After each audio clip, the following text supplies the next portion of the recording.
뉴스쇼가 수요일에 마련하는 코너입니다. 라디오 재판정.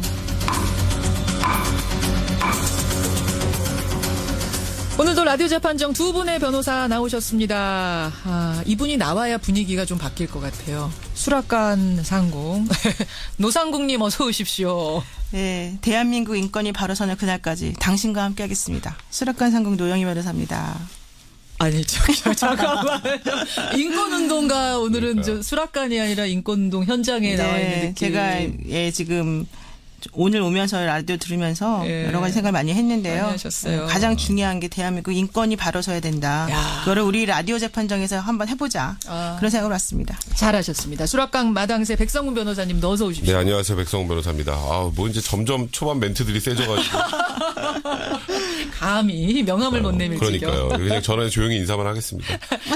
우리 오늘 본격적으로 얘기하기 전에 일단 설 맞고 처음이잖아요. 설은 네, 잘 그렇죠. 쓰셨어요? 예. 근데 쉬다가 말아가지고. 너무 짧아가지고. 너무 짧았습니다. 너무 짧아서. 그래도 저는 그 3일 쉬니까 굉장히 좋던데요. 저도 거의 못 쉬어가지고. 얼굴 좋아지셨어요. 네, 근데 살이 좀 쪘죠. 다이어트를 중단하신 거 아니에요? 다이어트 하면서 살을 많이 뺐다가 설 연휴엔 안 먹을 수가 없잖아요. 그렇죠. 이제 다시 다이어트 시작하고 있습니다. 잘하셨고. 우리 노 변호사님은 음식도 좀 푸짐하게 하시고요. 네, 저는 사실 밥 되게 잘해요. 요리 잘하실 것 같아요. 손도 큼직큼직하시고. 네, 근데 되게 맛있게 잘 먹었어요. 네, 잘하셨습니다. 저는 요즘 요리 좀 배우고 있습니다. 그러세요? 예, 실제로. 수락관 책임지시려고. 뭐 자꾸 수락관 상궁이라고 그래서 그 자리 한번 노려볼까 해서요. 자, 워낙 우리 무거운 인터뷰 끝에 일단은 새해 덕담 나누면서 두 분과 분위기를 좀 바꿔보려고 했습니다만 오늘 재판정의 내용이 역시 가볍지 않은 내용입니다. 들어가 보겠습니다. 영흥연추가 이윤택 씨의 성추행, 성폭행 전력 드러나면서 지금 세상이 경악하고 있죠. 그러면서 성폭력 피해를 고백하는 미투 선언이 이어지고 있는데 앞에서 우리 대학원생분도 지적하셨듯이 고백을 한 후에 공허하다는 거예요. So what? 그래서 그렇죠. 내가 이렇게 얘기하고 나면 난 뭐가 달라지는 거지? 세상이 바뀌어? 법적으로 처벌이나 가능해? 이런 표현하셨죠. 내 고백이 휴지 조각이 그냥 돼서 소비되는 느낌이다. 이거거든요. 그래서 오늘 라디오 재판정에서는 우리 사회에서 벌어지고 있는 미투 운동, 그 성폭력 피해 사실 폭로 운동에서 법적인 쟁점들을 한번 두 분과 함께 짚어보려고 합니다. 두 분과 함께. 우선 이윤택 씨 사건 이제 워낙 커가지고 참 충격이 이만저만이 아니. 일단 어떻게 그렇죠. 보고 계세요, 노 변호사님? 그 건은 저는 그 얘기가 하도 많이 나와서 제가 더 덧붙일 말이 있을까 생각도 해봤지만 드리고 싶은 말이 이겁니다. 그 단지 그대가 여자라는 이름으로라는 그 영화가 있어요. 예. 1990년도에 만들어진 영화인데요. 있어요. 이게 바로 이제 여성 성폭력 피해자가 오히려 세상에서 그 가해자로 인식되면서 커다란 반향을 일으켰던 그런 영화거든요. 원미경 씨가 주인공이었죠. 네, 원미경 씨 주인공이었고 손숙 그 전 장관이 네, 김민종 씨도 나오고 했던 변호사였었는데 기억나요. 이경영 씨도 나오고요. 네. 그랬는데 그 영화를 만들었던 분이 바로 이윤택 씨거든요. 저 이거 몰랐어요. 몰랐어요? 진짜 모르셨어요? 이윤택 감독. 네, 이윤택 감독이 이거를 영화의 그 제작 각본을 처음에 썼어요. 근데 이 영화 처음 나왔을 때 얼마나 반향을 일으켰습니까? 대단했죠. 그 줄거리를 간단히 소개를 해드리면 임정이라고 하는 가정 주부가 밤에 집에 돌아오는 길에 이제 남성으로부터 성폭력을 당하는 거죠. 그래서 여성분이 그 강간을 당하지 않기 위해서 저항을 극렬하게 합니다. 하는 과정에서 남성분의 혀를 깨물어 버려요. 그래서 그 남성분이 오히려 이 여성분이 자기의 혀를 깨물어서 상해를 일으켰다는 이유로 오히려 이 여성을 고소를 하게 되죠. 그래서 쟁점이 성폭력 피해를 당한 여성이 이 문제가 아니라 오히려 밤에 싸돌아다니는 나쁜 여자는 성폭력 당해도 싸다. 왜 남성을 너가 이런 식으로 오히려 고소하고 괴롭히느냐. 이런 식으로 내용이 흘러갔던 그런 영화였거든요. 그래서 우여곡절 끝에 결국 남편도 떠나갔다가 나중에 이제 문제는 해결되겠지만 그 영화를 만들었던 사람이 바로 이윤택 감독이었다는 거예요. 각본을 썼는데 지금 저도 찾아봤어요. 그런데 각본 이윤택이네요. 그러니까. 진짜. 감독은 김유진 감독이 그렇습니다. 어쨌든 각본이 이윤택이네요. 그게 이제 실제 판결을 기초해서 만든 영화거든요. 맞아요. 그러니까 이게 피해 여성이 이 성폭력을 가하려는 남성에게 위해를 가했을 때 이게 정당방위가 인정되냐 해서 어렵사리 정당방위 인정됐던 사건으로 기억이 나는데 맞아요. 저는 이번 사건이 사실 어쩌면 보면 서지영 검사의 첫 그 고백으로 시작이 돼서 사회 곳곳에서 지금 이렇게 계속 피해 사실들이 나오고 있잖아요. 예. 그러니까 우리 사회에 정말 이런 성폭력, 성추행 문제가 굉장히 만연해 있었구나라는 걸 느꼈고 그리고 확실히 내가 무언가 상대방의 생사여탈권을 쥐고 있는 사람들이 예. 그 생사여탈권을 굉장히 안 좋은 방향으로 사용하고 있었구나. 그러니까 예를 들어서 이번에 이윤택 감독 같은 경우에도 사실상 캐스팅 권한을 다 쥐고 있었잖아요. 연극계에 그냥 거물 중에 거물이고요. 그러니까 뭐 진짜 안마 거부하거나 예. 뭔가 성추행을 하는 과정에서 싫어하는 모습을 보이면 그게 바로 캐스팅에 영향을 미치고 이제 그러다 보니까 그 주변에 같이 있었던 사람들은 예. 침묵하게 됐었고 그러니까 이게 지금 제일 중요한 건 전 그렇게 생각을 해요. 미투라는 거 굉장히 중요합니다. 예. 피해자가 당당해지는 세상까지는 좋은데 예. 그 다음 단계로 위드유가 같이 가야 돼요. 그거예요. 그러니까 피해자를 보호해주는 사회 시스템이 완전히 같이 함께 할 수 있는 그런 모습들이 보여야 되는데 이제 그 당시에 주변에 있는 분들이 뭐 했을까? 뭐 그분들 역시 아니 그럼 내가 불이익을 받아야 되는 것인가라고 반문할 수 있겠지만 그게 없었기 때문에 어찌 보면 그렇죠. 우리가 들으면서 진짜 귀를 의심할 수밖에 없는 정도의 수준의 이런 범죄 행위가 있었던 게 아닌가. 어떤 분들은 그러세요. 이제 고은 시인이나 이윤택 씨나 참 그 분야에서 대가들이기 때문에 네, 그렇죠. 인터뷰도 많이 했습니다. 뭐 한두 건 하게 수백 건의 인터뷰. 그러면 어떻게 그런 사람이 인터뷰에서 이런 말씀하시지만 모르는 거죠. 그럼요. 그러니까 그 정도의 대가들, 섭외조차 어려운 대가들이었다는 게 이들의 권력이 된 겁니다. 성폭력의 권력이 됐다는 사실이 참 마음이 아픈 건데요. 지금 말씀하신 자 공허하게 끝나서는 안 됩니다. 네. 그래서 이제 법적인 부분을 따져보는 겁니다. 우선 이윤택 씨. 성추행 당했다는 거 본인도 인정했어요. 성폭행 여부는 본인은 부인했지만 피해자들의 증언이 아주 구체적입니다. 네. 실명으로까지 나왔습니다. 처벌 가능합니까? 일단 결론적으로 말씀드리면 지금까지 나왔던 내용들은 처벌을 못합니다. 지금까지 11건 나왔는데 네, 11건 그 11건은 못한다? 전부 처벌은 못해요. 왜요? 왜냐하면 그게 피해 사실들이 2001년에서 한 2010년까지에 전부 다 11건이 몰려있죠. 지금 나온 건 그래요. 네. 원래 과거에는 이 성폭력, 성추행 사건들은 친고죄라 그래서 고소기간이라는 게 있었어요. 아, 피해자가 그러니까, 고소를 해야 되는데 그게 기간이 정해져 있어요? 네, 그렇죠. 6개월이라고 기간이 정해져 있었어요. 그리고 그게 2013년 6월부터는 이제 친고죄가 사라지고 예. 지금은 뭐 고소를 하지 않아도 가해자를 처벌할 수 있게 법이 바뀌었습니다. 예. 그럼 지금 법 바뀌었으니까 그럼 그 바뀐 법대로 처벌하면 되겠네. 라고 생각하실 텐데 근데 그 당시에 친고죄가 없어지면서 부칙이 붙었었어요. 뭐라고요? 부칙이 뭐라고 붙었냐면 그 전에 있었던 사건은 그 전 법에 따르는 걸로. 소급 적용 못한다. 네, 그렇습니다. 그러니까 일단 그 당시에 고소를 하지 않은 상황이기 때문에 고소기간이 다 도과해서 더 이상 처벌할 수 없고요. 근데 이제 그럴 가능성은 남아있죠. 이윤택 감독 예. 이 사건이 그때만 있었을까? 그렇죠. 2013년 이후에는 없었을까? 뭐 친고죄 사라진 많아요. 이후에 피해자가 나오면 달라진다. 처벌을 할 수 있고요. 앞에 있었던 그런 여러 가지 사례들이 이제 이후 사건의 처벌에 이제 양형에 좀 가만히 될 가능성이 굉장히 높다고 봐야 될 것 같아요. 그리고 아까 휴지 조각 얘기하셨잖아요. 제가 꼭 말씀드리고 싶은데 절대 휴지 조각 아닙니다. 이렇게 용기 있는 분들 목소리가 나와야 사회에서 이런 부분들에 대한 관심을 갖게 되고 그렇죠. 이런 행동을 하는 사람들이 그 업계에서 발붙이지 못하게 할 수는 있잖아요. 최소한. 속으로 지금 뜨끔뜨끔하는 사람들이 많을 그러니까 저는 그런 정도의 큰 의미가 있다고 생각이 들고요. 너무 공허해하지 않으셨으면 좋겠습니다. 위로까지 좀 전해주셨어요. 자, 어떤 이윤택 씨에 관련돼서 지금까지 나온 11건은 친고죄 사라지기 전 내용들이기 때문에 처벌 불가라고. 성폭행도 그래요? 예, 그렇죠, 당연히.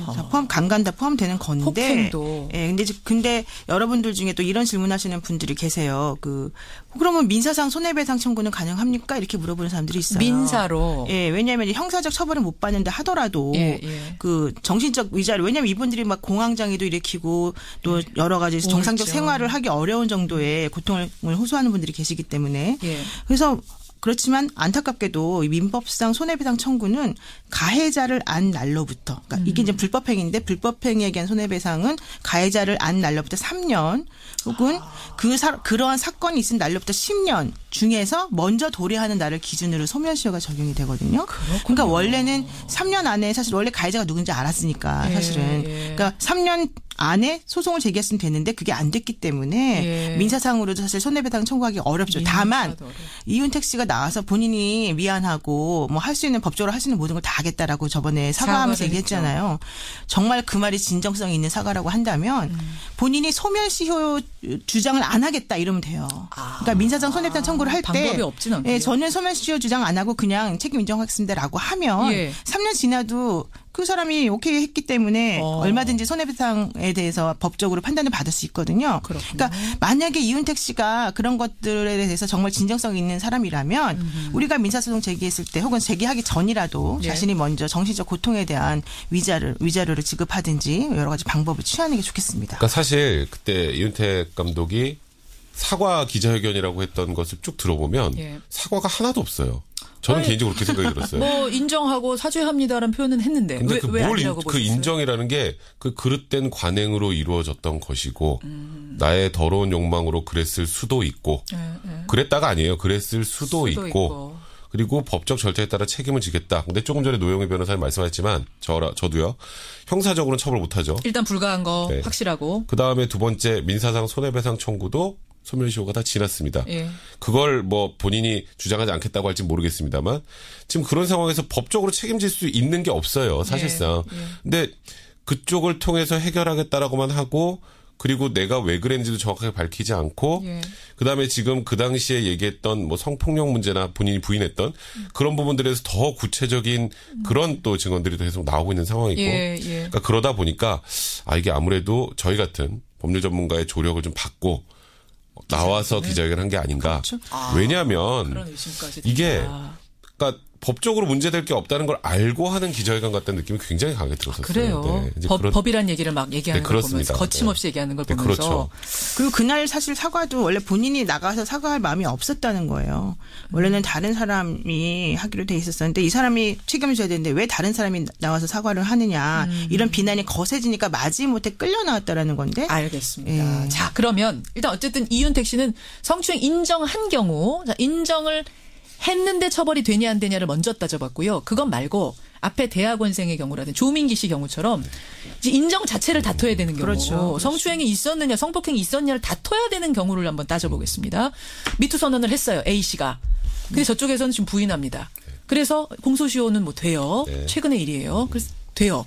어떻게 따질 거냐. 증거를 뭘 갖다 들이대야지 처벌이 되는 건가. 이거 한번 보죠. 사실 성폭행 범죄라는 것 자체가 사람들이 많이 있는 곳에서 하는 경우는 없죠. 아니 뭐 지금 얘기 들으면 통상, 있는 곳에서도 했다는 거예요. 통상은 은밀한 곳에서 이루어지기 때문에 목격자는 없습니다. 보통 없다고 이제 보죠. 목격자는 보통 없고요. 없죠. 그 둘 간에 있었던 일은 그 둘밖에 모르는 경우가 굉장히 많아요. 그렇죠. 그래서 여기서 가장 중요한 건 피해자 진술이에요. 피해자 진술만으로? 그러니까 피해자 진술만으로 되는 경우도 있어요. 근데 이제 그거는 피해자 진술이 굉장히 구체적이어야 되고요. 그리고 이게 검찰 조사, 나중에 재판 그 과정에서 굉장히 일관돼야 돼요.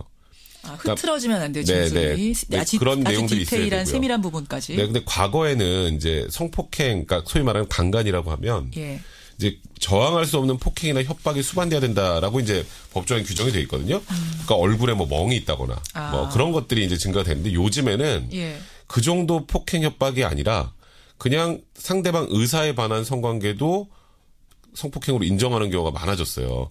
그래요. 그래서 제가 우스갯소리로 이제 오빠 믿지 시대는 끝났다. 오빠 믿지 하고 이제 같이 했다가 이제 뭐 다른 뭐 그런 상황이 되는 그래서 오빠 믿지 시대는 끝났다는 얘기를 가끔 하는데 지금은 과거와 다르게 피해자의 진술을 굉장히 중시하고 그 진술이 일관되고 이 사람을 굳이 저렇게 모함할 이유가 없는 상황이라면 인정해주는 추세로 많이 갑니다. 사실 제가 이걸 들어오기 전에 판례들 많이 찾아봤는데 2009년, 8년 이런 판례들 보면 어디 멍이라도 있어야 되고 CCTV라도 있어야 되고 확실한 증거가 있고 피해자 진술이 더해진 경우만 대부분 인정받았길래 저는 그런 건 줄 알았더니 예전에는 좀 그랬죠. 추세가 바뀐 거군요. 추세가 완전히 바뀌었고요. 그럼 CCTV 없어도 몸에 멍 없어도 증인 없어도 내 진술만 일관되다면 재판 전까지 일관되다면 인정받는다. 그래서 예전에 얼마 전에 그 사건이 있었지 않습니까? 뭐 어렸을 때 그런 성폭행을 당했었었는데 예. 그분이 성인이 된 다음에 사실은 고소한 사건이 하나 있었었어요. 그래서 그 뭐 남자분에 대해 부인했지만 예. 이 사람이 어렸을 때 그 기억을 아주 구체적이고 생생하고 일관적으로 진술을 하니까 예. 예. 사실 옛날 일이기 때문에 뭐가 없을 거 아니에요. 증거 같은 건 없죠. 예, 그러니까는 판사님이 사실은 이 증거를 그 피해자의 진술을 들어보고는 이렇게 구체적이고 정확하게 진술을 하는 것을 보아서는 당신의 말이 맞겠다. 이래가지고 인정해 준 사건이 있었었고 그 사건 얘기하면서 아니 그 사람은 옛날 사건인데 처벌 받았다면서 왜 이윤택 씨는 안 됩니까? 이게 질문하실 수 있는데. 그러네요 정말. 예, 근데 그거는 이제 성폭력 처벌에 관한 특례법에 보면 그러니까 성범죄 처벌에 관한 특례법에 보면 그 2010년에 이제 이 규정이 바뀌었는데 그 당시 미성년자였으면 미성년자. 네, 성년이 된 다음부터 고소기간이 다시 시작이 되는 거예요. 그쵸. 그러니까 그 기간을 그분은 맞췄던 것 같아요. 그래서 그런 예가 있었다. 예, 알려드립니다. 예, 청취자 문자 쏟아집니다. 0997님이 특별법 얘기하셨어요. 특별법 같은 거 제정해서라도 이런 범죄가 명확한 경우는 처벌하고 가야 되는 게 아니냐 문자 주셨고 양재하님. 공소시효 좀 없애면 안 되나요 하셨는데 지금 이건 공소시효 문제가 아닌 거잖아요. 이윤택 씨는. 고소기간. 고소기간. 친고죄 그것 때문입니다.